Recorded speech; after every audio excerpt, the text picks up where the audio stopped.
हरिश्चंद्र स्वप्न में ये सब देख ही रहे थे कि वह स्त्री अपने बच्चे के शव को लेकर गोद में विलाप करती हुई वहां आ पहुंची और उसके विलाप की आवाज सुनकर उनका स्वप्न टूट गया। वे उठकर उस स्त्री के पास पहुंचे और बोले, पहले कफन दे लो, उसके बाद अपने बच्चे का दाह कर्म करो। शैव्या कफन कहाँ से देती, उसके पास था ही क्या। वह अपने बच्चे को कलेजे से सटाए रो रही थी। हरिश्चंद्र ने देखा कि बालक तो बड़ा ही सुंदर है, इसके शरीर में राजा के लक्षण है, इसकी मृत्यु सांप काटने से हुई है। मेरा रोहित भी इसी उम्र का होगा, भगवान उसकी रक्षा करें। वे शैव्या को पहचान न सके। दासी का काम करते करते उसकी आकृति बदल गई थी। शैव्या ने भी हरिश्चंद्र को नहीं पहचाना। उसके मन में ये कल्पना भी नहीं थी कि महाराज चांडाल के वेश में होंगे। वह विलाप करने लगी, बेटा तुम कहाँ हो, बोलते क्यों नहीं, हम किस पाप का फल भोग रहे हैं, मेरे स्वामी कहाँ हैं, वे मुझे समझाते भी नहीं, तुम्हें जगाने के लिए भी नहीं आते, वे किस पर विश्वास करके इतना निश्चिंत हो गए हैं। राज्य गया, स्वेच्छा से गया, उसकी कोई चिंता नहीं, पत्नी और बच्चे बेच दिए, इसकी कोई परवाह नहीं, क्यों, इससे सत्य की रक्षा तो हुई।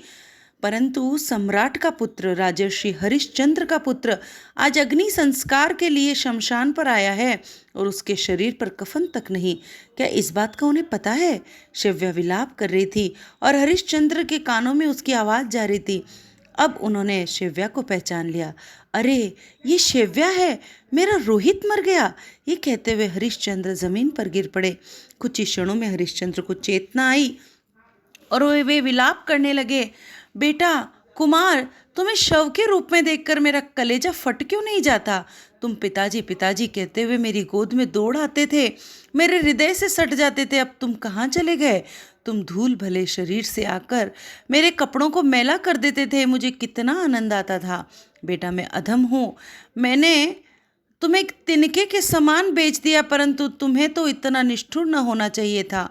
आओ मुझसे बोलो, मुझसे हंसो। हरिश्चंद्र ने झपट कर रोहिताश्व के शव को अपनी गोद में ले लिया और मूर्छित से हो गए। शैव्या अब तक उन्हें पहचान चुकी थी। उसे कितना कष्ट हुआ इसका वर्णन नहीं किया जा सकता।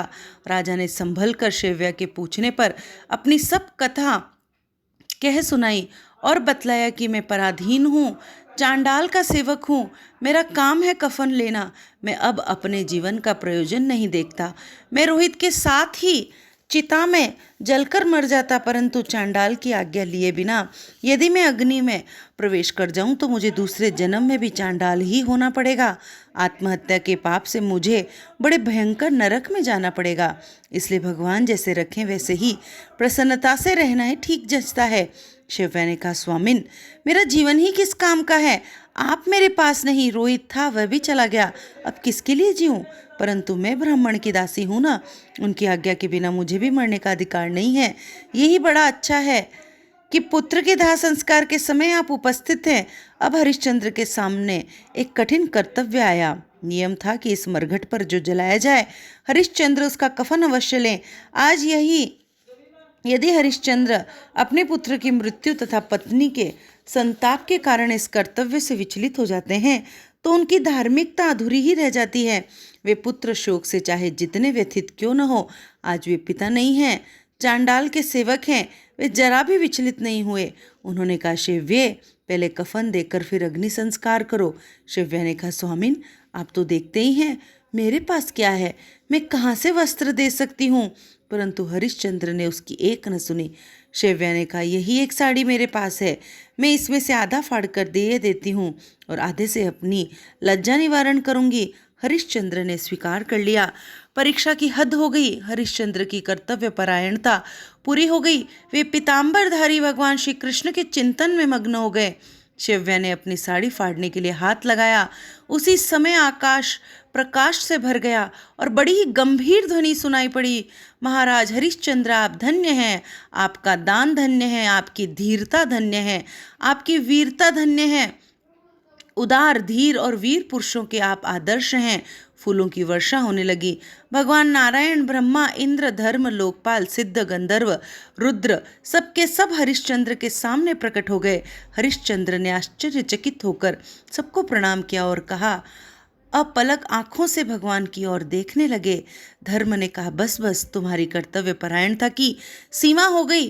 तुम्हारी सहन शक्ति, तुम्हारे सत्य और तुम्हारे धर्म निष्ठा से मैं प्रसन्न हूँ। देखो, तुम्हें दर्शन देने के लिए नारायण, शंकर, ब्रह्मा और इंद्रादि पधारे हुए हैं। स्वयं विश्वामित्र, जिन्होंने तुम्हारी इतनी कठोर परीक्षा ली है, वे तुमसे मित्रता करके क्षमा कराना चाहते हैं। हरिश्चंद्र ने पुनः सबको प्रणाम किया। विश्वामित्र ने कहा, राजन, मेरे कारण आपको बड़ा कष्ट हुआ। जिस तपस्विनी को देखकर आपने क्रोध किया था, वह एक माया थी। मैंने ही ब्राह्मण बनकर माया से बालक बालिका बनाकर तुम्हें विवाह की लीला दिखाई और तुम्हारा सर्वस्व दान ले लिया। मैंने ही वृद्ध ब्राह्मण बनकर तुम्हारे पुत्र और पत्नी को खरीदा। मैंने ही सर्प बनकर तुम्हारे पुत्र को डसा। जो कुछ लीला आज रात में तुमने देखी, वह सब मेरी माया थी। तुम्हारी धर्मनिष्ठा देखकर मैं अत्यंत प्रसन्न हूँ। सत्यवादियों में सबसे पहले तुम्हारी गणना होगी। तुम्हारी कीर्ति अजर अमर होगी। भगवान के तुम प्रेम पात्र होगे। सत्य स्वयं भगवान है, उन्हें धारण करना भगवान को धारण करना है। इंद्र ने कहा, हरिश्चंद्र, मैं इंद्र हूँ। तुम्हारी सत्यनिष्ठा से प्रसन्न होकर स्वयं भगवान भी तुम्हारे पास आए हैं। तुम्हें नित्य लोकों की प्राप्ति हुई। अपनी स्त्री और पुत्र के सहित मेरे साथ चलो, अपने पुण्य कर्मों का फल भोगो। भगवान की प्रेरणा से इंद्र ने अमृत की वर्षा की। चारों ओर नगाड़े बजने लगे। केदारेश्वर का सारा मरघट दिव्य पुरुषों से भर गया। रोहिताश्व जीवित होकर प्रसन्नता से अपने माँ के गले से लगा। उसका शरीर पूर्ववत स्वस्थ और सुकुमार हो गया। हरिश्चंद्र ने उसे अपनी गोद में लेकर उसका आलिंगन किया। उसी क्षण हरिश्चंद्र का शरीर दिव्य हो गया। उनके शरीर पर दिव्य वस्त्र, दिव्य आभूषण और कभी न मुरझाने वाली मालाएं आ गई और वे स्वस्थ हो गए। उनके हृदय में पूर्ण आनंद का संचार हो गया।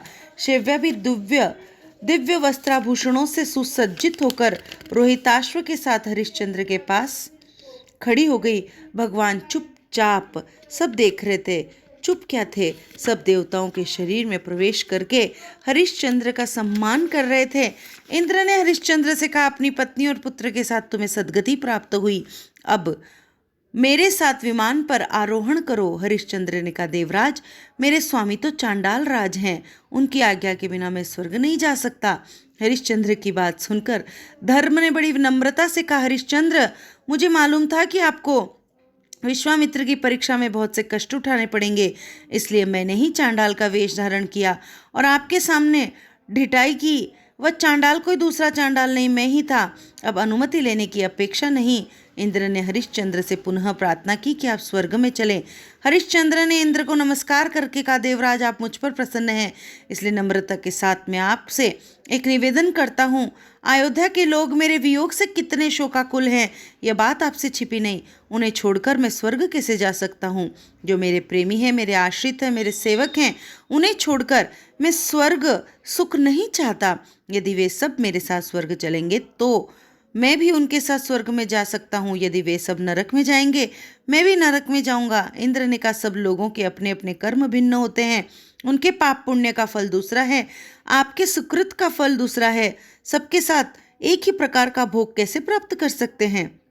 हरिश्चंद्र ने कहा, महाराज, राजा केवल अपनी शक्ति से ही राज्य का शासन नहीं करता। वह जो कुछ भी यज्ञ आदि कर्म करता है, उसमें उसके संबंधियों का भी हाथ होता है। मुझसे जो कुछ हुआ उसे अयोध्या वासियों की सहायता प्रधान रही है। मैं स्वर्ग के लोभ से उनका परित्याग नहीं कर सकता।